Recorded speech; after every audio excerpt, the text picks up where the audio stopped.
Hey everybody, Jem Schofield here with the C47 and another episode of Gearbox. So this is a little bit of a different kind of episode because I got to do something last Monday that I almost never get to do. With work and projects and a wife and 3 kids and all of that stuff, the idea, which is always an idea that's brewing in my head, but the idea of actually doing a personal project is something that is rarely realized. But a few weeks ago, I went upstate New York and I saw some friends of mine, actually the people I worked with in Italy in September of last year, and we wanted to connect again. It had been a long time, talk about some projects and things like that. And I found out that my friend Brian actually, besides being a pretty prolific digital artist, is also a pretty amazing sculptor and also is now doing a series of lamps that he's making. So I got in the car at about 5 o'clock in the morning last Monday. I drove up to their house. I got there at around 7 and about half an hour later started rolling. And I have this equipment here because I want to talk just briefly about what I used on the project after you guys take a look at this. I don't know how I got this cut this week, and it can be tweaked and finessed, and I may do another version of it, but at least there's something for you guys to take a look at. So take a look at this. I've included it in the episode, but also post it separately. And when I come back from the video, I will talk to you a little bit about some of this stuff. So check it out.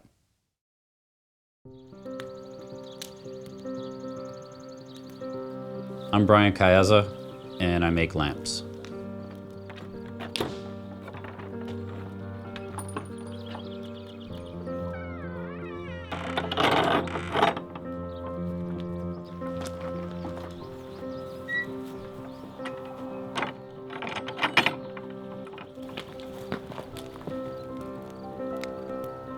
I love building tangible things. I love building things that have presence, that have, that people have to deal with in a sculptural capacity, in a spatial kind of capacity.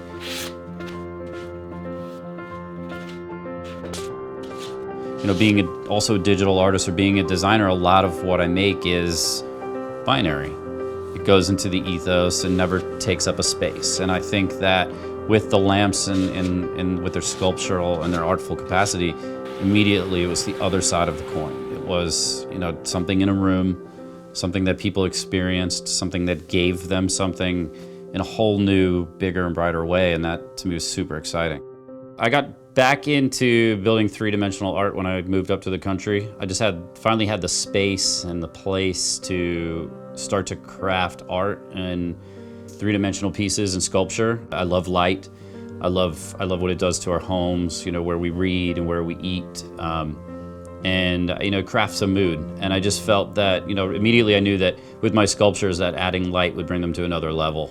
I really love the Arco lamp. It's just a classic, quintessential interior design piece that I've always loved it. I love its sense of balance, its sense of the way it weights in a room, the way its form. It's super inspirational for me. So I mean, that pushed me once I was done with my sculptures to start to build this series of lamps. Each of them is an independent piece, even though I work in a series. And I mean, and that's based on the materials that I'm using.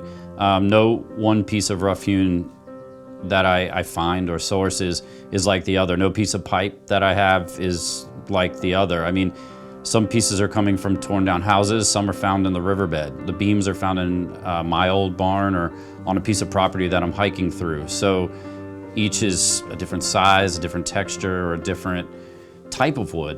And that requires different kinds of machining to get through them, or a different place that I can drill through, or different aspects and variables all are influenced by the piece of material itself. It's almost like the material tells me what to do. Basically, I knew that there were certain aspects of the design, like the cord being hidden through the silhouette of the lamp, that I had to have hollow pipes and I had to have wood that I could bore through. I use this word transitions. There's the moment that goes from one material to another. How do I go from a piece of copper to a piece of rough hewn? Well, whether it sits in there just perfectly and simply and beautifully, or it needs some kind of fixture. For instance, on today's piece, we go from the rough hewn to the piece of copper, then to the neck, which is a piece of tree. And a lot of the necks that I'm using now are apple wood. I take them, I cut them down to the proper size. Some of them I use like little shorties, the fast, thicker transitions, or some of them I take my time and let them be longer. And pieces of wood always have like a beautiful taper to them. And what I do is I machine out using different drill bits enough for the diameter of either the socket or the copper. As I made these and as I crafted them, I knew that I looked forward to in like a wishful sort of way that they, where they would make someone's room, or they would, be the center point, or be something that when someone comes over a friend's house, they say, wow, that's an awesome light. That's really cool. Where did you get that? I think that for the most part, my lamps aren't necessarily bright enough to light an entire room. What they're meant to be is to sort of illuminate a corner or to sit near a sofa in a way that just sort of takes that portion of the room out of darkness and just gives it enough ambiance and enough light to kind of come to life.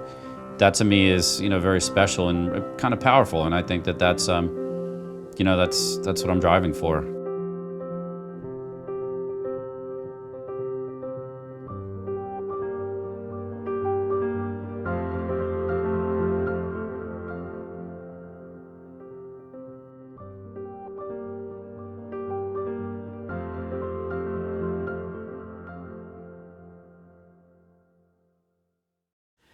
So there you have it. About a 4.5-minute piece that came out of that one day of shooting, and I went up with basically the idea that I wanted to keep everything uncomplicated, but I also wanted the opportunity to try out some kit. The core piece that I really wanted to try out was this right here, which is the Kessler Pocket Jib Traveler Edition.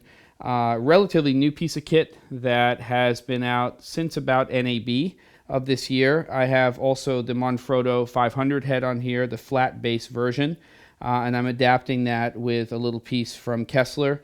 And then, of course, I have the C100 on here. This is a Rode VideoMic Pro, 24-105 lens, and this is pretty much what I used for everything that I shot. Just the way it's built out here. There's a 5-pound and a 2.5-pound weight that is balancing this piece here. It's not extended to its full length, but almost its full length. And in fact, I don't have it perfectly balanced here. Let me just go ahead and do that. Hold on.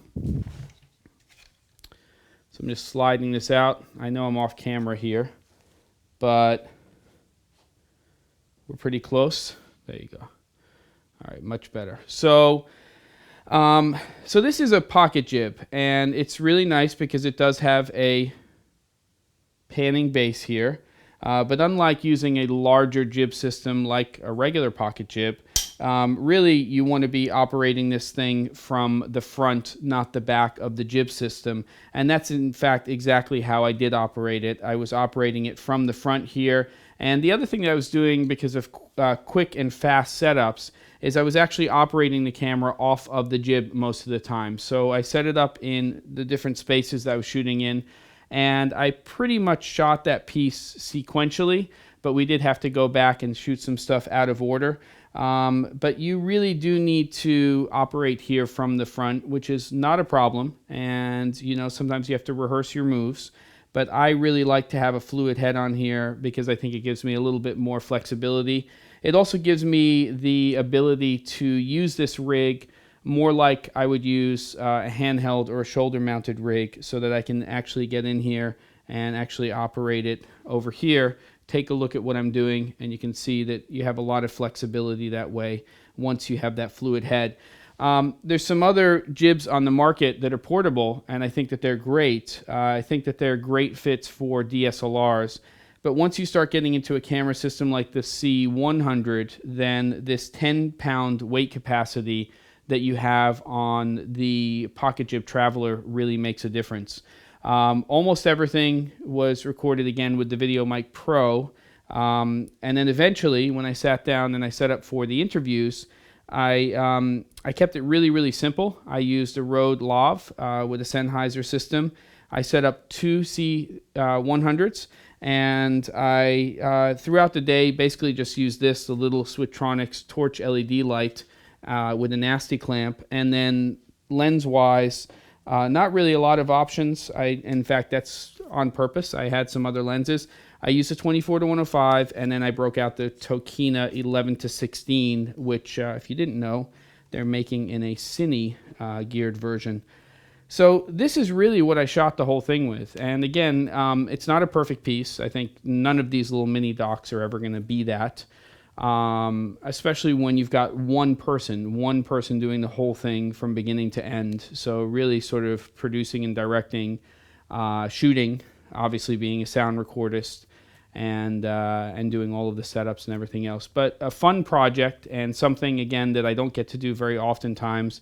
I think it'll also be a good thing for me to use when I break down sort of how I did things in some of the doc classes and things that I do. And again, it may go through another pass, but this is round 1 that you guys get to take a look at. And hopefully you enjoyed it. I think it's a pretty interesting subject matter. And I'll see you guys next time on Gearbox.